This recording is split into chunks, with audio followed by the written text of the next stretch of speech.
नमस्कार. स्वामी समर्थ अनुभूती या चॅनलमध्ये आपलं मनापासून स्वागत आहे. श्री स्वामी समर्थ. स्वामी भक्त हो. आजचा व्हिडिओ हा अतिशय सुंदर असा व्हिडिओ होणार आहे. प्रत्येकाच्या आयुष्यामध्ये काही ना काहीतरी अडचणी असतात. कोणाच्या आयुष्यामध्ये कर्जमुक्तीची समस्या असते, कोणाच्या आयुष्यामध्ये आर्थिक अडचण असते. तर आज आपण कर्जमुक्ती असल्यावर किंवा एखाद्यावर जर कर्ज आहे तर त्याच्यावर कोणती सेवा करायची की जेणेकरून त्याची आर्थिक अडचण दूर होईल आणि त्याच्या डोक्यावरचं जे काही कर्ज आहे ते पूर्णपणे कमी होऊन जाईल. तर असाच हा व्हिडिओ आहे. तो व्हिडिओ तुम्ही शेवटपर्यंत बघा, म्हणजे तुम्हाला तुमच्या सगळ्या प्रश्नांची उत्तरं मिळतील. आणि तुम्ही पण जर या अडचणीत असाल, कर्जमुक्तीच्या अडचणीमध्ये असाल, तर त्यावर कोणती सेवा करायची ते पण या व्हिडिओमध्ये आहे. तर त्या अगोदर आपल्या चॅनलवर जर कोणी नवीन स्वामी भक्त असतील, स्वामी सेवेकरी असतील, तर त्यांनी आपल्या चॅनलला सबस्क्राईब करायला विसरू नका. तर तुम्हाला माहिती आहे, आजच्या म्हणजे जे संसारिक माणूस आहे त्याच्यावरती कोणत्या ना कोणत्या प्रकारचं कर्ज होतच असतं. असा कोणताच माणूस नाही की ज्याने म्हणजे कोणत्या बाबतीमधलं कर्ज केलेलं नसेल किंवा कोणासोबत व्यवहाराची उलाढाल केलेली नसेल. असं प्रत्येकाच्या आयुष्यामध्ये चालूच असतं. पण त्यातून आपण बाहेर कसं यायचं हा मार्ग शोधत असतो, पण आपल्याला कोणताच मार्ग दिसत नाही. मग त्याच्यासाठी आपण म्हणजे प्रत्येक व्यक्तीने आपल्या आयुष्यात कर्ज घेतलेलंच असतं, हे तुम्हाला माहिती आहे. पण ते फिटण्याचं म्हणजे ते जे कर्ज आहे ते पूर्णपणे कमी होण्याचं नावच घेत नाही. म्हणजे कसली ना कसली तरी अडचण येतच राहते आणि त्या अडचणीतून आणखीन जास्तच कर्ज वाढत जातं. पण तुम्हाला माहिती, कर्जमुक्तीच्या उपायांमध्ये आपल्याला जर तुम्हाला कर्जमुक्ती मधून कर्जाच्या ह्याच्यातून जर तुम्हाला मुक्ती हवी असेल तर तुम्ही हा उपाय नक्की करून बघा. तुम्हाला 5 रंगाची गुलाबाची फुलं घ्यायची आहेत. 5 रंगाची गुलाबाची फुलं घ्यायची आणि त्याच्यानंतर एक पांढऱ्या कलरचं 1 मीटर कापड घ्यायचं. पांढऱ्या कलरचं पूर्ण सफेद असलं पाहिजे ते.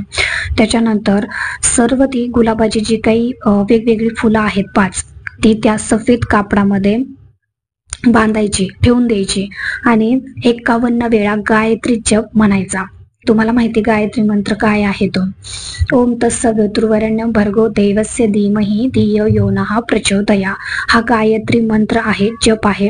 तो तुम्हाला 51 वेळा करायचा आहे. त्या कापडामध्ये तुम्ही वेगवेगळी 5 रंगाची फुलं, गुलाबाची फुलं ठेवायची आणि गायत्री जप करायचा. तर जप सुरू करणार म्हणजे जप तुम्ही जेव्हा सुरू करताना त्या कापडाला, ते जे कापड आहे त्याला बांधायचंय आणि जप पूर्ण झाल्यावर त्या कापडाने बांधलेले जे गुलाब आहेत ते कोणत्याही पाण्यात म्हणजे सोडून द्यायचं. जे त्या कापडात बांधलेले गुलाब आहेत ते पाण्यात सोडून द्यायचे जप झाल्यावर. तर या उपायाने म्हणजे तुम्हाला माहिती, हा जर तुम्ही उपाय केला तर काही दिवसातच तुम्हाला इतका फरक जाणवेल तर की तुम्ही स्वतःच आश्चर्यचकित व्हाल की ही कसं काय माझ्या बाबतीमध्ये असं झालेलं आहे. म्हणजे तुमच्यावर जर जास्त कर्ज असेल तर हा जप तुम्ही रोज सुद्धा करू शकता आणि हा उपाय तुम्ही रोज करू शकता.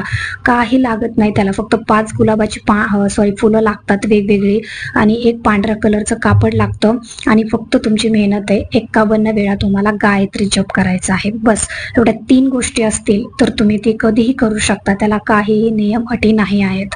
तुमच्यावर जर कर्ज असेल तर तुम्ही जर रोज 11 दिवस जर केला, 11 दिवस 21 दिवस, तर तुम्हाला तुमच्या डोक्यावरचं कर्जामध्ये खूप फरक पडलेला दिसेल. तुम्ही हे करून बघा. हा खूप चांगला आणि स्वामींच्या आशीर्वादाने हा दिलेला आपल्याला उपाय आहे. स्वामींनीच आपल्याला उपाय दिलेला आहे हा. तो तुम्ही खरंच श्रद्धेने आणि मनापासून करा, त्यातून तुमची नक्की मुक्ती होईल. तर हा उपाय कधी करायचा बघा. आता हा उपाय तुम्हाला शनिवारी करायचा आहे. शनिवारी करायचा म्हणजे त्या पांढऱ्या कापडातला तुम्ही कधी करू शकता. आता मी तुम्हाला एक दुसरा उपाय सांगते कुठला करायचा, जो शनिवारी करायचा आहे. त्याच्यात काय करायचं, आता समजा एखाद्या माणसाची उंची आहे साधारणतः 5 फूट आहे, तर त्याच्या 5 फूट एवढा एक काळा धागा घेऊन त्या धाग्याने आपली उंची मोजल्यानंतर काळा धागा जो आहे ना तो नारळावर गुंडाळायचा. म्हणजे समजा जो माणूस कर्जमुक्ती आहे तेवढ्या त्या माणसाच्या उंची एवढा तुम्हाला काळा दोरा घ्यायचा आहे, काळा धागा घ्यायचा आणि तो नारळ आहे ना, नारळ आपला, तो नारळाला गुंडाळायचा. तर त्यानंतर काय करायचंय, नारळाची जी पंचोपचार पूजा आहे ती हात ठेवून स्वामी मंत्र म्हणायचा, लक्ष्मी मंत्र म्हणायचा आणि तो नारळ वाहत्या पाण्यात विसर्जित करायचा. बरोबर. पंचोपचार पूजा म्हणजे काय, त्या नारळावर तुम्हाला स्वामी मंत्र म्हणायचा, लक्ष्मी मंत्र म्हणायचा आणि तो नारळ तुम्हाला वाहत्या पाण्यात सोडून द्यायचा. तिसरा उपाय असा आहे की तो तुम्ही फक्त सोमवारी आणि मंगळवारी करू शकता. तर शिवपिंडीवर मसूर डाळ अर्पण करायची. शिवपिंडीवर हा उपाय तुम्हाला सोमवार आणि मंगळवारी करायचा आहे. शिवपिंड आहे मग तुम्ही ते घरातल्या पिंडीवरही करा किंवा तुम्ही मंदिरात जाऊन जर केलं तर अतिशय उत्तम आहे. त्याच्यावर तुम्ही मसूर डाळ अर्पण करायची आहे. आणि डाळ अर्पण करताना तुम्हाला कोणता मंत्र म्हणायचा आहे तर बघा, ओम ऋणमुक्तेश्वर महादेवाय नमः या मंत्राचा जप करायचा आहे. मी तो मंत्र परत सांगतेय, वाटलंच तर डिस्क्रिप्शन बॉक्समध्ये सुद्धा मी देईन तो. ओम ऋणमुक्तेश्वर महादेवाय नमः या मंत्राचा तुम्हाला जप करायचा आहे. आता तो किती वेळेस करायचा काय हे तुमच्यावर आहे, पण जोपर्यंत तुमच्या हातातली डाळ शिवपिंडीवर पडत नाही तोपर्यंत तुम्हाला या मंत्राचा जप करायचा आहे. तो फक्त तुम्हाला सोमवार किंवा मंगळवारीच करायचा आहे. आता चौथा उपाय असा आहे, तो पण तुम्हाला शनिवारीच करायचा आहे. मोहरीच्या तेलाचा आहे. मोहरीचं तेल म्हणजे जे राईचं तेल असतं ना त्या तेलाचा आहे. मोठ्या मातीच्या दिव्यामध्ये मोहरीचं तेल टाकून, मोठ्या मातीच्या दिव्यामध्ये, आता समजा मातीचा दिवा आहे त्याच्यामध्ये मोहरीचं तेल टाकायचं आणि तो दिवा आहे मातीचा, तो व्यवस्थित झाकून ठेवायचा आणि या दिव्याला नदी किनारे म्हणजे जिथे कुठे नदी असेल ना त्या किनारी एक खड्डा बनवून त्या दिव्याला पुरायचं. आता तुम्हाला मातीचा दिवा घ्यायचा आहे आणि तो दिवा तुम्हाला मोहरीच्या तेलाचाच लावायचा आहे आणि त्या दिव्यावरून झाकून ठेवायचा आहे त्या दिव्याला आणि तो दिवा तुम्हाला एका नदीच्या ठिकाणी जाऊन, नदीच्या किनाऱ्याला जाऊन तो एक खड्डा खंदायचा आणि तिथे जाऊन पुरायचा आहे. हे केल्यावर म्हणजे तिथे तुम्ही पुरला तर तुम्ही सरळ घराकडे तोंड करायचं आणि आपल्या घरी आल्यावर हातपाय धुवायचे. परत तिथून निघाल्यावर तुम्ही मागे वळून सुद्धा बघायचं नाही. हा झाला तुमचा चौथा उपाय. आता पाचवा उपाय असा आहे, चमेलीच्या तेलामध्ये शेंदूर मिक्स करायचं. चमेलीचं तेल माहिती आहे तुम्हाला, त्याच्यामध्ये शेंदूर मिक्स करायचा आणि एक टिळा बनवायचा, त्याच्यामध्ये टिळा बनवायचा आणि त्या टिळ्याने नारळावर स्वास्तिक बनवायचा. स्वास्तिक काढायचं नारळावर आणि त्यावर हात ठेवून मारुती स्तोत्र म्हणायचं. मारुती स्तोत्र म्हणायचं, त्याच्यानंतर स्वामी मंत्र म्हणायचा आणि नारळ मारुतीला अर्पण करायचा. बघा हा उपाय मी परत सांगते तुम्हाला. चमेलीच्या तेलात शेंदूर मिक्स करायचंय, त्याच्यानंतर त्याचा एक टिळा बनवायचा आणि त्या टिळ्याने तुम्हाला नारळावर एक स्वस्तिक बनवायचा आहे आणि त्या स्वस्तिकवर हात ठेवून मारुती स्तोत्र म्हणायचं आहे. त्यानंतर स्वामी मंत्र म्हणायचा आहे आणि मारुतीला तो नारळ अर्पण करायचा आहे आणि नारळासोबत मारुतीला गुळ फुटाणे सुद्धा तुम्हाला अर्पण करायचे आहेत. तिथे बसून तुम्हाला त्याचं ऋणमोचक मंगल स्तोत्र सुद्धा वाचायचं आहे, हे लक्षात घ्या.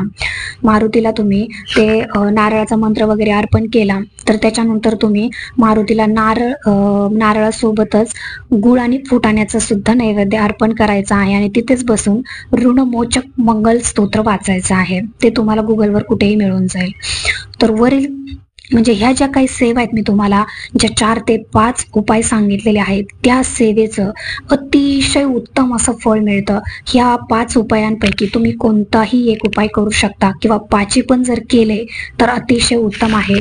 पण जर तुम्हाला याच्यातले जेवढे जमतील ना उपाय तेवढे तुम्ही करा. अतिशय सोपं आहे, कुठे जायची गरज नाहीये. हे उपाय तुम्ही करून बघा आणि त्याचबरोबर तुमच्या घरामध्ये तुमच्या घरामध्ये जे काही देवघर आहे त्या देवघरात स्वामींचं अधिष्ठान असणं खूप महत्वाचं आहे आणि त्याच्यावरती रोज तुमच्याकडून नित्यसेवा झालीच पाहिजे. तर 11 माळी जप आणि स्वामी चरित्र सारामृताचे 3 अध्याय रोज वाचलेच गेले पाहिजेत आणि गुरुवारच्या 11 आरतीला हजेरी लावली पाहिजे तुम्ही केंद्रामध्ये. म्हणजे अशा पद्धतीने तुम्ही जर नित्य सेवा केल्या, बघा स्वामी चरित्र सारामृताचे 3-3 अध्याय वाचायचे फक्त तुम्हाला, मग तुम्ही दिवसामध्ये कधीही वाचू शकता. त्याचबरोबर 11 माळी जप करायचा आहे श्री स्वामी समर्थ मंत्राचा. त्याचबरोबर 11 गुरुवारला तुम्हाला आरतीला तुमच्या शेजारी पाजारी कुठं मंदिर असेल किंवा मठ असेल तर तिथे तुम्ही हजेरी लावायची, म्हणजे तुम्हाला तिथं उपस्थित राहायचं आहे. तुमच्या हातून त्या आरती झाल्या पाहिजेत असा संकल्प करून जर 7 गुरुचरित्राचे पारायण केले तर सगळ्या ज्या काही सांसारिक समस्या असतात त्याचं निवारण होतं, म्हणजे होतच.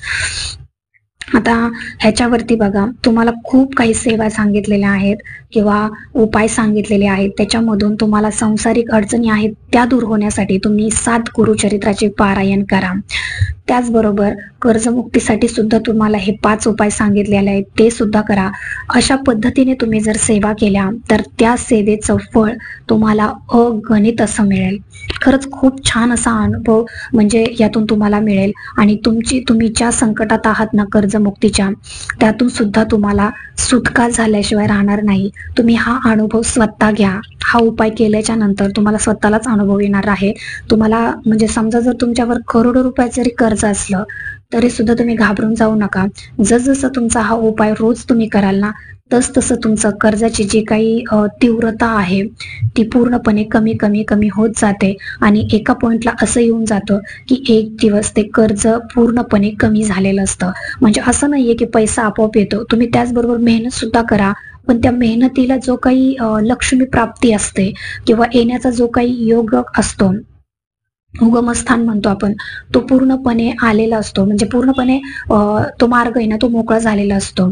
तो स्वामींच्या सेवेने आणि ह्या उपायाने नक्कीच तुमची कर्जमुक्ती होते आणि तुम्ही त्या संकटातून बाहेर येता.